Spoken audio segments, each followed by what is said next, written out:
Hi there. In this video, we'll be covering tips for book writing, how to write what you know, the importance of book goals, and why it's so important to understand your strengths and weaknesses. By the end of this video, you will learn the importance of writing the book you want to read, and how to build the determination to keep going, even when you want to put your book aside. And stay tuned until the end of the video for an opportunity I really think you're going to enjoy.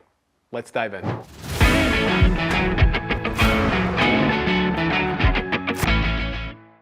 When thinking about writing a book, it's so valuable to write about what you know.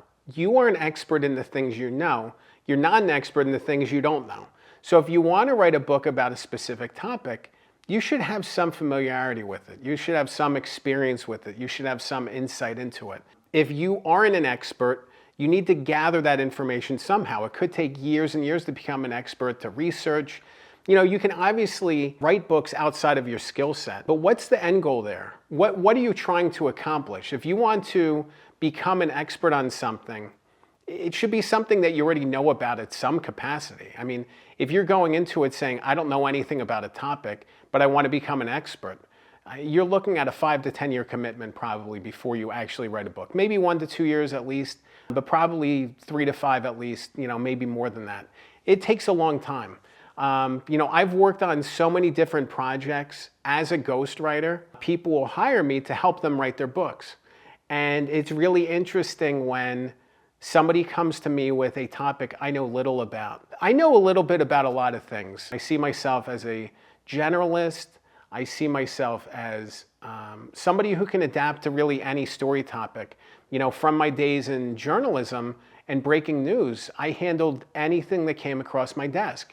So I really value the chance to learn new things, to get excited about different topics, to really dive into all these different types of stories, But I think back to, to dive into all these different types of stories, but at the same time, the people I'm working with are the subject matter experts. I'm a story expert and I'm helping them tell their stories. So it's a little bit different. If I was presented with a story idea by somebody who wasn't an expert themselves, and they wanted me to be an expert, that's a problem. That would be a real problem, and I don't think I'd be interested in that project, to be honest. When I'm working on a book and somebody else is the subject matter expert and I'm the story expert, over time I become an expert too. I feel like The Matrix when Neo, Keanu Reeves' character, is sitting in the chair and he gets plugged into the port in the back of his head. And like 2 minutes later, he's like, I know Kung Fu. It's kind of like that. It's kind of like I am now submerged in this topic. I am now an expert on this topic. And it's so much fun to dive into that. But if you're the book author, you really need to have some expertise, some skill set, some knowledge. You want to have an experience level on this topic. Otherwise, why are you writing the book? So you really want to lean into the things that you know, the things you know best, things you're interested in learning about, and diving deep on these topics. Another element to keep in mind is to write the book that you want to read. So often authors come through and they want to write a book. It's like, okay, I want to write this book, but it doesn't exist. That's the kind of book that you should be writing. It drives you, it fuels you. You don't want to write a book that's already been written because it's not going to resonate. And if you're somebody who's asking for this book, who wants this book that doesn't exist, there's probably other people out there who want the same book. Other people who are interested in the same story, and they're yearning for this book to be written. They're yearning for you to come through and tell this story. It's such a challenge. It's such an awesome opportunity to say, I'm going to be the person, I'm going to grab this by the reins and be in this space and not look back. You want to be inspired and motivated to write things that haven't been written, to challenge yourself to write things that are new and different and unique and original. If you don't do that, you're going to write a book that's derivative, that feels like something else that's already been published. You don't want to do that. When writing a book, your best results are going to come through when you're driven by purpose. Purpose is at the center of every good thing that people do in their lives. There's a reason for everything, whether it's, helping your kid, whether it's doing something for somebody you love, you're making sacrifices for somebody else. But it's not just that, but that's kind of what I'm getting at. You have to be driven by something deeper inside of you. It's not just, I want to write a book. Like, you need to be driven by purpose. You need to have something in you that keeps you going.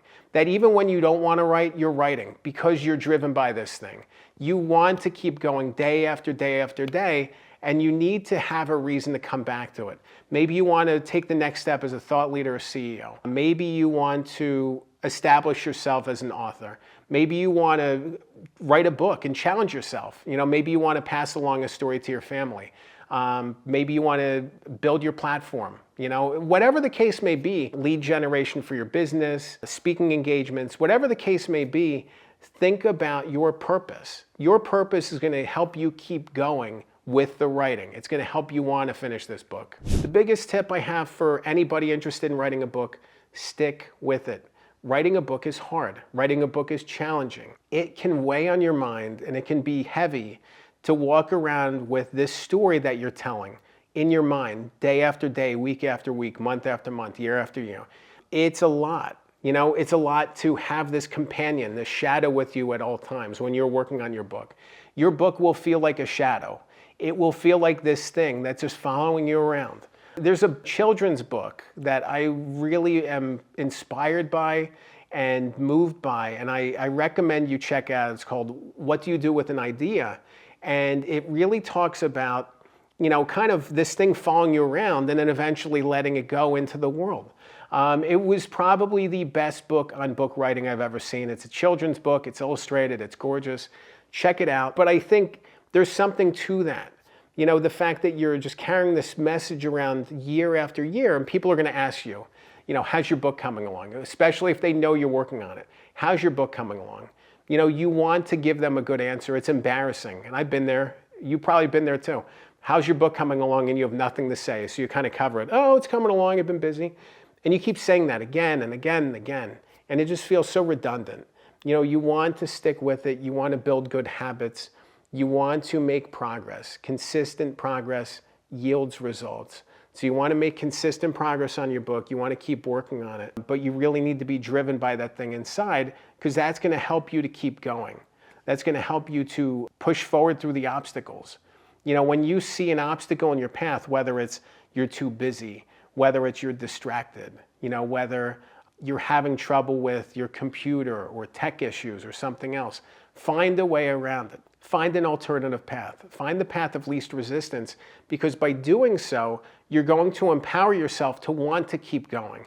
If you have all of these obstacles in your path and you're constantly distracted and you're not getting any work done, writing done in that moment that you have, it's going to make you not want to keep working on this because it's too hard. So cut out all the stuff getting in your way. And if that means an hour a day, you block out digital distractions, or you put your phone away, or you put your phone on silent, because distractions are killing your project. You need focus. You need to give this thing attention.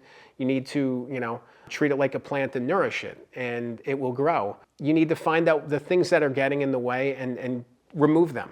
Take them out and get a clear path ahead. It helps to understand your strengths and weaknesses as an author, as a writer, because it's going to help you figure out where the gaps are. If you're somebody who struggles to sit behind a computer typing away, get an audio recorder and record yourself talking through it. Use voice-to-text transcription tools to turn your stories into words. Find a way around it, but you really need to understand your strengths and weaknesses first. By doing so, it's going to make everything else easier. If you know you're somebody who works best late at night, schedule your writing time late at night. If you're somebody who works great on the weekends, work on the weekends. It's so crucial as you begin this book writing process to think about your strengths and weaknesses. Think about the gaps in your skill set. Think about the support that you're going to need from experts, from resources, anywhere. The more that you can understand where your skill set begins and ends, you're going to be better suited to figure out where the gaps are and fill in those gaps the best way possible to keep you writing, to make consistent progress and get to the goal of finishing your book. If you want to learn more about tips for book writing, I have another video that I think you should check out. I'll link to it on the screen. It's called The Steps to Writing a Book. In that video, I go deep on choosing a book topic, how to keep going when you want to give up, and gathering material to write the best book possible. Remember, a good book can change your life. I'm Dan Good. Thanks for watching.